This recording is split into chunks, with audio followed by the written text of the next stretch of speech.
Vibe award 2025-এ কিন্তু জমকালো entry নিল অপু বিশ্বাস। রয়্যাল ব্লু ড্রেসে কিন্তু ঠিকঠাক লাগছে। মাহফুজ কাদেরী কিন্তু এবার স্টাইলিং করেছে পূজা চেরি আর অপু বিশ্বাসের। অপু বিশ্বাস দিদিমণিকে ভালো লাগছে কারণ সে কিন্তু অনেক স্লিম হয়েছে, কিন্তু ভাই তার ফেসের একই দশা। দিদি, আপনার ফেসটা এটা কি করছেন দেখেন তো। অপবিশ্বাস দিদি তার কিছু কিছু পার্ট বড় করতে গিয়ে এমন করছে, মানে পুরো এখন বড় লোকস ভাবির মতো দেখা যাচ্ছে। আপনারা একটু মিলিয়ে দেখেন। আপনাকে অপবিশ্বাস দিদি আগেই ভালো লাগতো, বিশ্বাস করেন। আপনার যখন রফিস ছিল, যখন আপনি ওইভাবে কোনো বোটক্স কিংবা ফিলার বা কোনো সার্জারি করে নেয়, আপনার ফেসটা অন্তত ভালো ছিল। হ্যাঁ, আপনি স্লিম হয়েছেন, এটা অবশ্যই একটা বেস্ট পার্ট। তবে আপনি সার্জারি করে আপনার ফেসের পার্টটা বাজিয়ে ফেলছেন, এটা মানতেই হবে। আর মাহফুজ কাদেরই ভেবেছিলাম স্টাইলিং গুলো ভালো করে।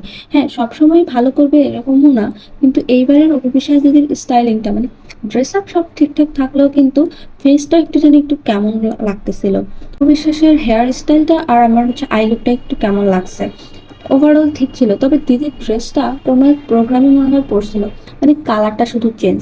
কোনো একটা অ্যাওয়ার্ড ফাংশনে দিদি ব্ল্যাক কালার ঠিক এই প্যাটার্নের একটা ড্রেস পরেছে।